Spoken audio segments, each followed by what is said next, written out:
I want to start by, first of all, thanking the organizers of this conference for inviting me here, but also for giving so much significant space to the question of reproduction and also to the question of the relation between Marxism and feminism. Both issues that have for too long been ignored or marginalized in the traditional Marxist life.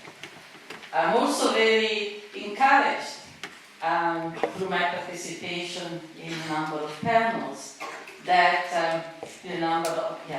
attendance to a number of panels, encouraged by the fact that the ideas that we developed, the analysis that we developed in the women's liberation movement of the 1970s on the issue of reproduction, reproductive labor, are now becoming common notions.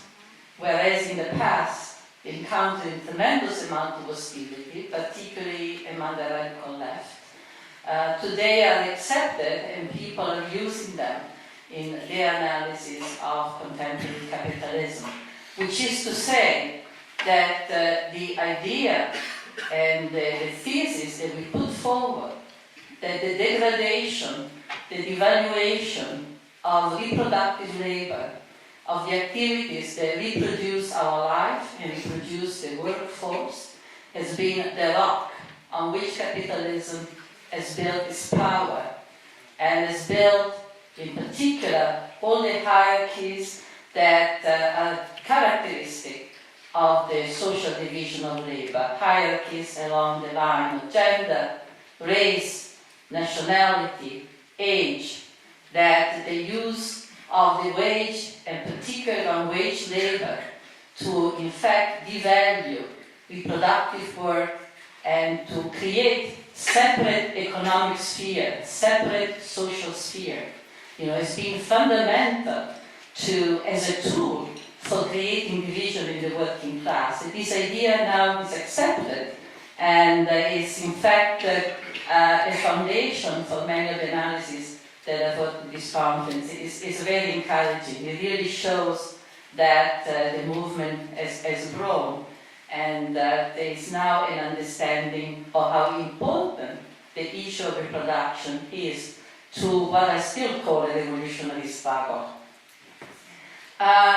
Throughout my work, I have also tried to demonstrate how, in fact, taking the viewpoint of reproduction, the viewpoint of the reproduction of labor, and of course when we speak of reproduction, we speak of something always more complex, more broad than the reproduction of labor power itself. In fact, I think it's something very peculiar about the work of reproduction, the whole set of activity that we collect under that name, that it has a double characteristic in that it reproduces us as workers, but it also reproduces us as individuals, and continually in that difference there is the potential of a struggle, there is a potential of a refusal. There is a potential that what are the activities that today reproduce us for the labor market, tomorrow can actually become activities that reproduce us for the struggle. And what I've been trying to show is that in fact to take this angle is very important to understand not only the question of gender relation, but the question of what capitalism itself is. And understand why capitalism throughout its history, despite the facade of democracy, the pretense that is built on contractual relation and so forth, the fact that capitalism continuously builds plantations, continuously has to create population of people without rights, continuously has to fill the world with jails and with tortures. And I think it's very important to take this viewpoint to understand not only the nature of capitalism and the history of capitalist development, but also to understand the specificity of the particular phase of capitalism in which we live. The specificity of this new phase of restructuring of the global economy. What I mean is that if we look process of globalization from the point of view of what I would call, in a broad sense, reproduction. Like we understand something extremely important, which is that what has allowed capitalism to regain the initiative, which was undermined, challenged by the cycle of struggles of the 60s, which begins with the anti-colonial struggle, as well as the feminist struggle, as well as the struggle in the factories and so forth, and in the schools. What has allowed the capitalist class to regain the initiative has not been so much technological innovation, the computerization of work, or the relocation of reproduction, but first of all, it's been its ability to undermine the condition of our reproduction. It's been its ability to destroy in many, many different ways, or assault, attack, the most fundamental basic means of our reproduction, whether it has been through massive land expropriation and through wars. Wars are also means of land expropriation, whether it has been through the financialization of our reproduction, forcing us to pay for our own reproduction, for example, pay for education, and whether it has been through the cut of social services which continue into the present. In all these different ways, throughout the world, although with different degrees of intensity and with different degrees of devastation, people's ability to reproduce themselves has been undermined, which is a theme that we have heard in several panels, of course, in this conference, which is on our mind, of course, also because of what is happening now in Europe, which is really a new round of primitive accumulation. What we see now, for instance, in Greece, Spain, Italy, is definitely part of that process, right, of taking away from people the most basic ways in which they can reproduce themselves. At the same time, I think taking the viewpoint of reproduction also enables us to see what is important today from the point of view of our resistance, from the point of view of the struggles that we need to organize to resist this evaluation. And I think that once again, when we take this step, the most important point to make is that we don't have to invent, in a sense, anything new, but we only need to look across the world at what people are already doing. And it's very important to see that across the world, this evaluation of reproduction has been resisted in very powerful ways. And I don't have the time here to mention the broad arc of struggle that are taking place, for instance, throughout Latin America, Africa, against land grabbing, against land expropriation, against the logging of forests, the damming of rivers, against the many forms of ecological disasters, which are also adding and intensifying the economic crisis. I want to mention, however, some particular form of struggle that I think are important for us. One, is the interest that in so many different political contexts and countries we see today about the question of the commons, about organizing activities, organizing movement and initiative that in a way bring back new forms of cooperation and new forms of solidarity, because the economic crisis and ecological crisis not only undermines our ability to reproduce ourselves economically, also has undermined the social relations that were at the basis of our communities, of our societies. What we have witnessed has been a tremendous problem of disintegration of the communities in which we live as a result of so many rounds of expropriation of one type or another. the interest in the principle of the common as an horizontal struggle and as a method of struggle as well as an objective, I think is directly a response to this development. It's a way, in fact, to bring together again, what capitalism has been dividing. And it is in this context that I want to speak of the Occupy movement, in particular the Occupy movement in the United States, which is the movement I'm most familiar with. Not because the Occupy movement is in any way the most significant struggle today on the planet, absolutely not, but because I think, and not because the Occupy movement is not a movement devoid of contradictions or limits, but because I think it has demonstrated certain elements that are important to recognize that, in my view, are again crucial for the way we think of the struggles of the future. Excuse that.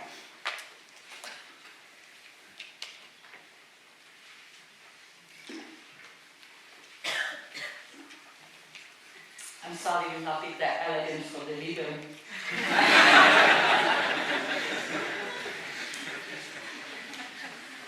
Well, a few words first about the Occupy movement, and there are many reasons why the movement has been very important. Although I will only focus on some. One reason certainly is that it has been the first mass movement in the United States in response to the crisis of 2008. And it has been a mass movement. It is a mass movement. It has taken place not just in Wall Street, but in at least 600, they have counted at least 600 towns in which there have been Occupy movements. So this by itself makes it very significant. And of course, it's significant because it's a movement that has incorporated in its ways of being, in its practices, in its forms, so many of the lessons that have come from the international movement of the square, from Tahrir Square, from the Quinzelle in Spain, and of course the Argentinian movement, as we were reminded in a panel I was just now before this plenary. And the movement, of course, is important because it represents a refusal of representation, and this is something that has been said over and over, but it's especially important in the United States, where we have this habit that we build these great movements, and then every so many years, these movements expropriate themselves, and they put all the wealth that they have accumulated in experiences and resources at the feet of an electoral campaign. And this year it has not happened. Even though I'm absolutely convinced that the Occupy movement has had an effect also on the election, but at the same time, this year we have not seen the type of relinquishing of activities and so forth that in other times has taken place. But what I want to stress today about the Occupy movement, which I think is significant, is that the Occupy movement is the first movement that we know of that has placed, except for the women's movement, and there is an important connection there, the first movement that has placed the issue of reproduction also at the center of its organizing. We often look at the constitution of assemblies as really a symptom, really a sign of the power of this movement, but the important issue is also what the assemblies have been about. And the assemblies have also been about how we organize ourselves, how we organize our social relations, how we take care of the food that we eat, how we take care of the medical problems that arise in our midst, how we take care of child care and so forth. So that the issue of reproduction, which has emerged by the very fact of people being together, body to body, for the first time in many cases, after hours and hours spent on the internet, has been a very powerful aspect of this movement. And I want to say, to point out a few reasons why it is so important. One is that I don't believe that today we can have a strong movement, for the mass movement, that does not directly deal with the question of day-to-day reproduction and the needs that people have. The crisis of reproduction that we have is so intense. We are living in such a state of emergency that if in our organizing we don't also deal with the question of the needs that people have, needs that in fact, programmatically, the state is telling us they are not going to satisfy. We cannot have a movement. We cannot have a movement that lasts.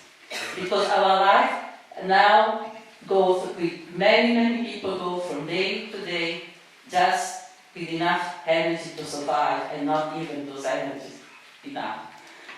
Second, I think it's very important to deal with the question of reproduction because we really need to build a certain amount of autonomy from the state. We need to really construct autonomous forms of existence from the state. This is not to replace the state. This is not to compete with the big society, but this is to challenge the state. It is very interesting that long before the New Deal, before the institution of a welfare state, workers' movements in Europe, in the United States, were able to provide for many of the needs. For example, illnesses, pensions, accidents, etc. They were able, in fact, to provide. This was not a question of charity. This was a question of building a counterpower. This was a question of beginning to disentangle our lives from the state and building a power, not, as I said, to replace the state, but to challenge it. Because the state, and this is a problem that we confront, holds our wealth. The state holds the resources that for generations they have been taken away and stealing from people all over the world. And we have to reclaim those resources. But how do we do that? How do we do that in a situation in which we have been completely fragmented, in a way in which the kind of communities, the kind of bonding, the kind of ties that we used to have. For example, the workers had built for many years of struggle, have been in fact attacked and undermined. So part of movement like Occupy, part of organization, movements that are inspired by the principle of the commons are important in my view because they recreate those bonds, they recreate those forms of social solidarity and cooperation that we need in order to, in fact, begin to create a struggle to challenge the movement. That solidarity is not just an objective, it's a precondition in order to be able to challenge the state. In fact, a proof of that came from the Occupy movement in the United States itself. It is very important to point out that it was because of the Occupy movement, it was in the context of the Occupy movement that a whole set of struggles took off that would not have been imaginable before. For instance, in Oakland, California, we had twice strikes that brought the most important port in the United States, the one from which all the goods from Asia arrived. They were shut down. That port was shut down twice. It was in the context of the Occupy movement that power, workers began to connect with the community and gain the power from those bonds of solidarity that were created in the encampment and the enthusiasm that those bonds created gave the power also. In New York, we had one day of utopia. Transport workers together with people from the Occupy movement for one day in 25 subway stations, opened the door of the station, and they said, this is free. they printed a very nice flyer. And they said, today the subway is free. It's very interesting that the first week after the storm, the subway is being completely free, day and night in New York. After they started functioning a day, of course, nobody was flooded. But after they started functioning a day, and somehow we have the feeling that somehow this generosity had something to do with a kind of new spirit which the movement has begun to create. Again, and I think this should be interesting to many of you who are here, as many of you are probably students or teachers, that Occupy gave the power to students and teachers who for many years have been discussing how to organize a movement against debt, against student debt, which in the United States is really crushing everybody and is creating a generation of indentured servants in the universities, indentured to the bank.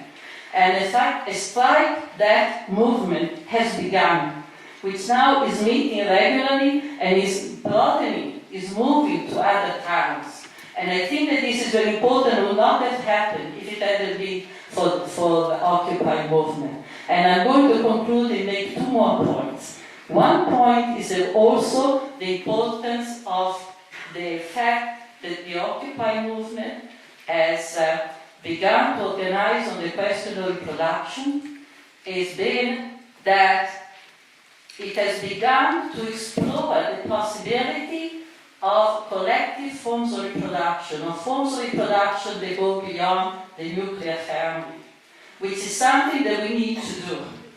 Because we need not only to think about diffusing this work when it's work for the state, when it's work for capital, but we need also to transform this work, because this is work that we cannot completely refuse. We can refuse to produce cars, we cannot refuse to take care of our children, or we can tell the people are ill, or take care of ourselves. So this is work that we have to think of how we transform it. And one of the ways in which we transform it, first of all, is how we collectivize it. How do we begin to think of ways, and this is the grand domestic revolution that I'm referring to in the title of my presentation, which of course I would love to elaborate and enrich in a discussion with you. Last, I want to say that the picture that I'm presenting of the Occupy movement is a very positive one. And I don't want to conclude without saying that this is not to say that the Occupy movement has not demonstrated to have tremendous contradictions. And I want to say that because I think that the response to these contradictions will decide whether this movement will grow, whether the movement will be really significant and will transform in some important way our society, or it will retreat and become stifled. And the very fact that people came together, that they shared so much time together, that they really tried to create in a way, a small common. That's what the Occupy was. In a way, in each town it was a common. Also brought to the foreground contradiction, divisions, that if you are on the internet, are much more difficult to engage, to recognize. And of course, division around issues of gender, and around the issue of race, and around issues that have to do with all that population of people, for example, people are homeless, people who have mental problems, who have been living in the streets already, and which the movement encountered the moment they began, in fact, organizing the streets. And in many cases, the movement was not prepared to deal with those issues. And to make it very, very short, I will only say that that experience has shown that there are really two souls in the movement, as there are clearly in society. And one soul of the movement is that part of the movement that is willing to mobilize, is willing to struggle, because they are afraid of becoming impoverished, or because they are becoming impoverished and they don't want to lose the life they had, or that they see that in mobilization there is a power to transform their life. And there's another part of the move, but at the same time, they're very scared to open up their organizing and to the other. And they're very scared that, in fact, too much of a presence of these others will jeopardize even their own possibility of success. And so they will fight, so they will not become personally impoverished, but they will not fight against poverty as a whole, or better, they will not fight against every form of exploitation. And this is one contradiction and one problem that I think we face, not only in the Occupy movement, but also in the movement at large. Because as long as we don't deal with the so-called others, we don't deal with the people who are in the jails, we don't deal with the people who are homeless in the street, we don't deal with all the people, the immigrants who are being drowning in the Mediterranean, and the many others now that the state is attacking in ways that makes them completely without any rights.